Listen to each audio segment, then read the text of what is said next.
عليكم ورحمة الله وبركاته. الحمد لله والصلاة والسلام على رسول الله. أما بعد وتعاونوا على البر والتقوى ولا تعاونوا على الإثم والعدوان. আল্লাহ বলেন সূরা আল মাইদা 3 নম্বর আয়াত, তোমরা তাআওয়ানু আলাল বিররি ওয়াত তাকওয়া, সৎ কাজে, নেক কাজে এবং ভালো কর্মে তোমরা সহযোগিতা করো, সীমা লঙ্ঘন এবং পাপ কাজে তোমরা সহযোগিতা করো না। সম্মানিত উপস্থিতি, সম্মানিত সাংবাদিকবৃন্দ, প্রশাসনিক কর্মকর্তাবৃন্দ, আহলাদিস জামাত ও আহলাদিস ছাত্র সমাজের নেতৃবৃন্দ, বাংলাদেশ আহলাদিস তাবলীগ ইসলামের নেতা এবং কর্মীবৃন্দ এবং উপস্থিত সর্বস্তরের জনতা, আজকে আমরা এখানে মানববন্ধন কর্মসূচিতে অংশগ্রহণ করেছি। আমাদের প্রতিবেশী দেশ, যেটা বিভিন্ন নামে পরিচিত, বর্মা, রেঙ্গুইন, বর্তমানে মায়ানমার, সেই দেশের একটি প্রদেশ, তার নাম হল আরাকান। আরাকানকে এখন রাখাইন বানানোর প্রচেষ্টা চলছে। যেমন দিল্লির নাম দেওয়ার চেষ্টা চলছে, এখন ইন্দ্রপ্রস্থ। বহু দেশের নাম, বহু প্রদেশের নাম বদলানোর প্রচেষ্টা চলছে। আরাকানকে এখন রাখাইন বলার চেষ্টা হচ্ছে। আরাকান স্বাধীন ছিল। আরাকান একটি স্বাধীন প্রদেশ। পুরা বর্মা এবং মায়ানমার যদি 2,61,000 বর্গ মাইলের হয়, আরাকান 20,000 বর্গ মাইল নিয়ে পুরা মায়ানমারে 6 কোটি মানুষের মধ্যে 80 লক্ষ মুসলমান এবং আরাকানের 20,000 বর্গ মাইলের মধ্যে অধিকাংশ মুসলমান। আরাকান স্বাধীন ছিল 1940 সালে। সেটা রেঙ্গুইনের সাথে যুক্ত করা হয়। ব্রিটিশ শাসক সেটা তার সাথে যুক্ত করে দিয়ে যায়। 1968 সালে সেটাকে স্বায়ত্তশাসন দেওয়া হয়। আরাকানের মুসলমানরা স্বায়ত্তশাসিত ছিলেন। 1962 সালে সামরিক জান্তা নেউইম এটাকে আবার সংযুক্ত করে নিয়ে স্বায়ত্তশাসন রহিত করে। বর্তমানের গণতান্ত্রিক সরকার, যিনি নোবেল প্রাইজ পেয়েছেন শান্তির উপরে, নোবেল প্রাইজ নিয়ে আমাদের অনেক কথা আছে। ইসরায়েলের একজন রক্তচোষা অত্যাচারী ও শান্তির উপর নোবেল পেয়েছেন। মুসলিম রাষ্ট্র ইন্দোনেশিয়াকে ভাগ করেছে যে তিমুর প্রদেশকে, সেই পাপড়ি বিচ্ছিন্নতাবাদী নোবেল পেয়েছে। মুসলিম বিশ্বের একজন সুদখোর প্রতিটি দরিদ্র মানুষের গলায় যে ঋণের ভার চাপিয়ে দিয়েছে, সেই জালিম ও শান্তির উপরে নোবেল পেয়েছে। তবে যারা অর্থনীতির উপর পেয়েছেন, বিজ্ঞানের উপর পেয়েছেন, সাহিত্যের উপর পেয়েছেন, সেটা বাস্তব। কিন্তু শান্তির উপর যারা পেয়েছেন, সেখানে কতটা শান্তির উপরে, কতটা অশান্তির উপরে, সেটা নিয়ে আমাদের মূল্যায়ন রয়েছে। সম্মানিত উপস্থিতি, আরাকান সময় বাংলা সাহিত্য ছিল। আলাওয়ান শাহ সৈয়দ থেকে শুরু করে সেখানে আলাওয়ান তার বাংলা সাহিত্য নিয়ে বিরাট প্রবন্ধ লিখেছেন। পবিত্র সাঙ্গস্থান, নানা জাতি সম্মান, শ্রীচন্দ্র সুধর্ম নরপতি, অস্ত্র শস্ত্র সুপণ্ডিত, গতকর্মে সুচরিত, খলনাশ দুঃখিতের গতি। তখন যাতে শাসক হিন্দু বা ধর্ম বৌদ্ধ শাসক হলে মুসলমানদের সেখানে একেবারে সুন্দর অবস্থান ছিল। মুসলমানরা আরাকান রাজসভার কবি ছিলেন, মাধব ঠাকুর সেখানে মন্ত্রী ছিলেন, একটি বিশেষ আলোচনা রয়েছে। কিন্তু সেখানে এই বাংলাদেশেও বৌদ্ধ পাল বংশকে শাসন করেছে। সেই শাসন ছিল সবচেয়ে সুশাসন।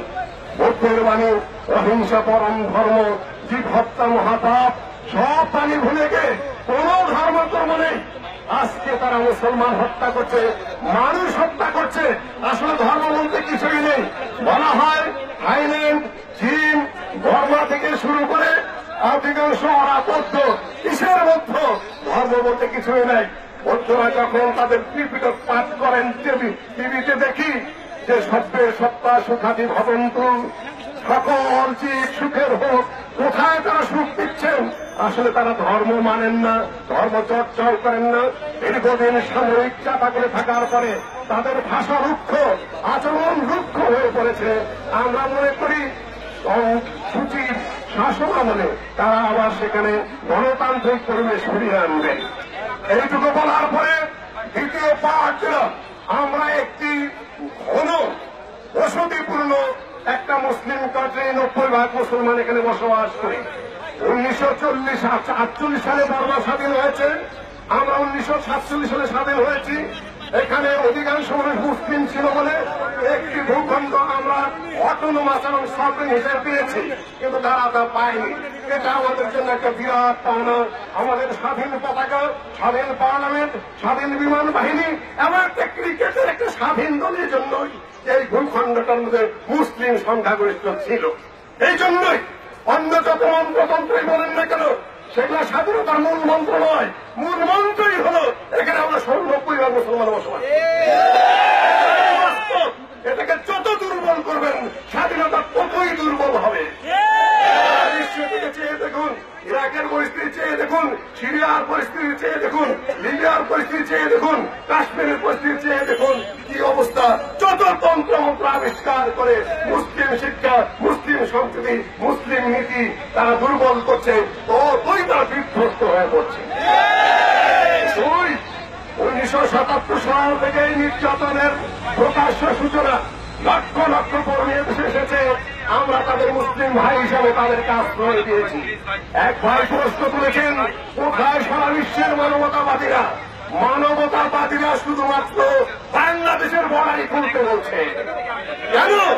আমাদের বর্ডার তো আছে, ওখানে থাইল্যান্ডের বর্ডার আছে। আপনারা তাদের বর্ডার খুলতে বলছেন না? আমরা 5 লক্ষ মানুষকে আশ্রয় দেওয়ার পরে আর কত আশ্রয় দিতে পারি? বিহারি সমস্যা কিছু রয়ে গেছে, তাদের উপরে ব্যবস্থা আপনারা করছেন না, শুধুমাত্র চাপের পরে চাপই বৃদ্ধি করে চলেছেন।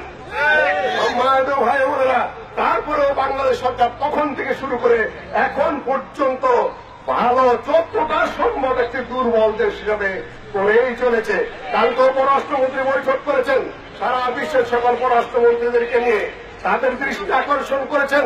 জাতিসংঘের দৃষ্টি আকর্ষণ করা হয়েছে ওআইসির নবনির্বাচিত যিনি সেক্রেটারি জেনারেল ডক্টর ইউসুফ আল হোসাইমিন, তিনি উদ্যোগ নিয়েছেন।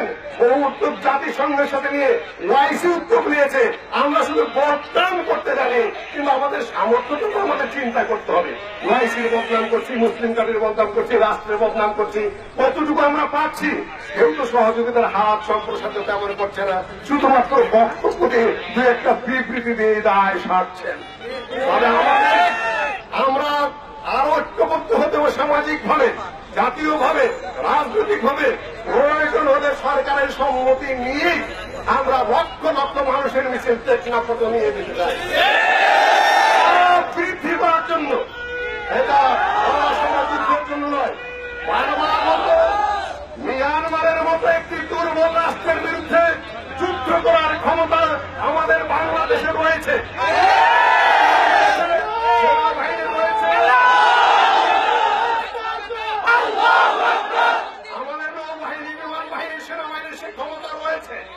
কিন্তু আমরা অসম যুদ্ধে যেতে চাচ্ছি না।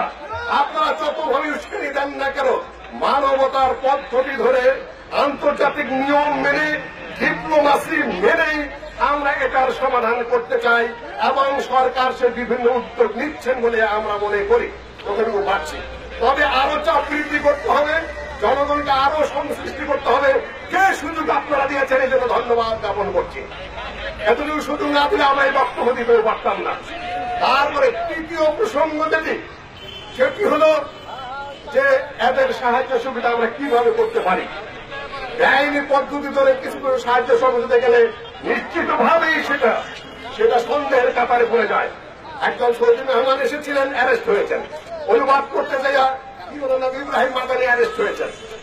আমরা অনুরোধ করবো একেবারে সাদা মাঠা তাদের কাজ, আপনারা তত তাড়াতাড়ি পারেন একটু সহযোগিতা করতে গেলে যে অ্যারেস্ট করেন এবং নানান কেসে ফেলে দেন, তাহলে মানুষ হতাশ হয়ে পড়ে।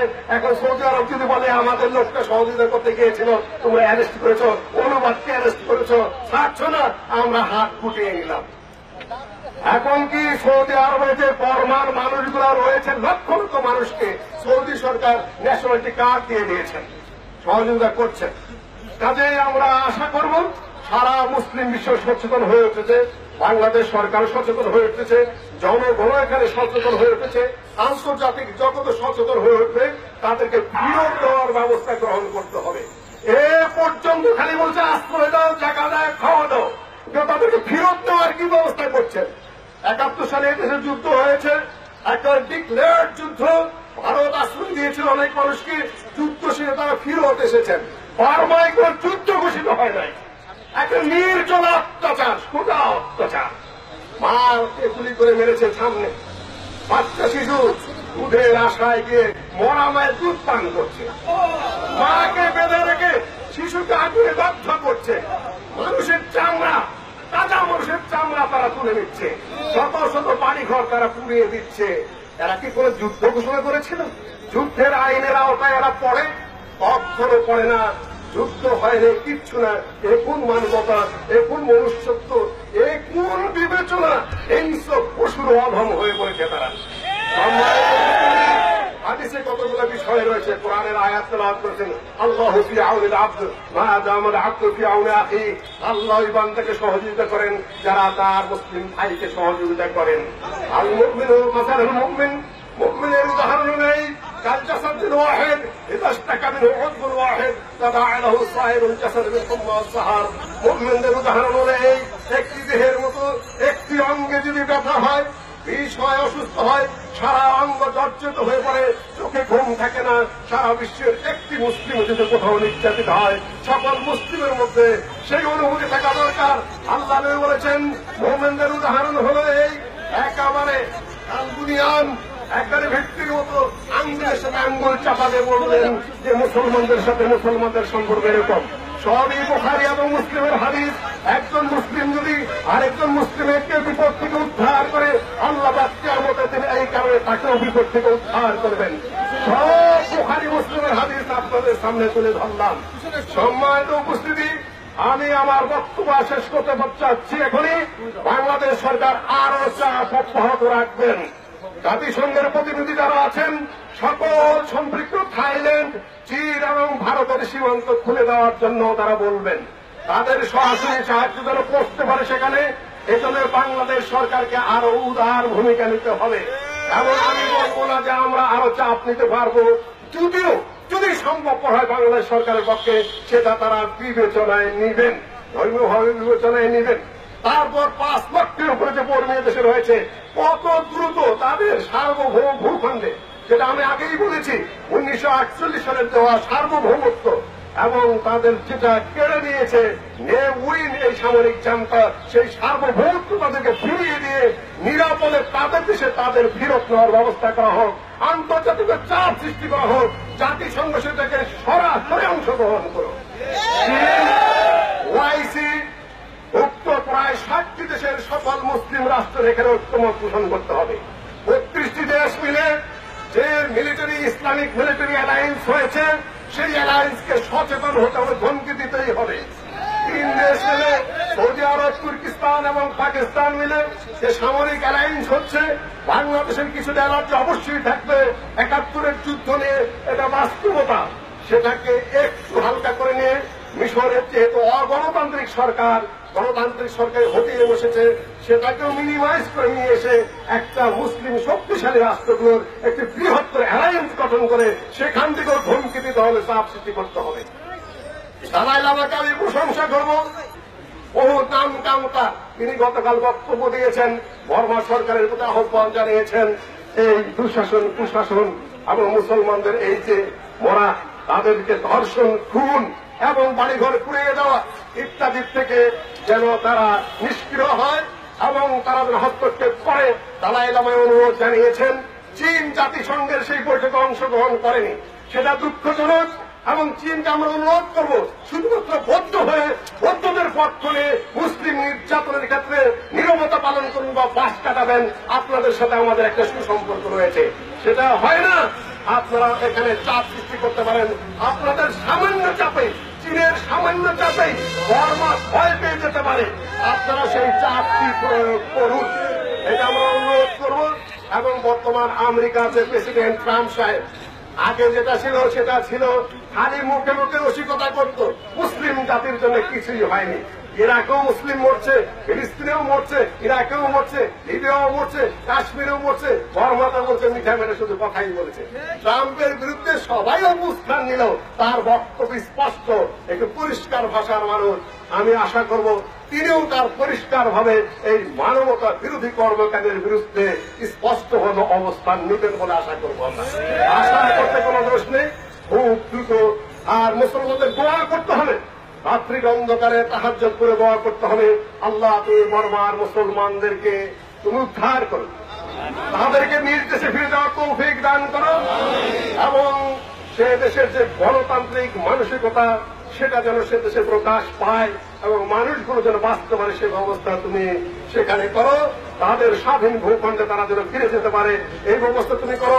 বাংলাদেশের উপর থেকে আল্লাহ তুমি চাপ কমিয়ে নাও। আমি এতটুকু বলে আমার বক্তব্য শেষ করছি। আসসালামু আলাইকুম ওয়া রাহমাতুল্লাহি ওয়া বারাকাতুহু।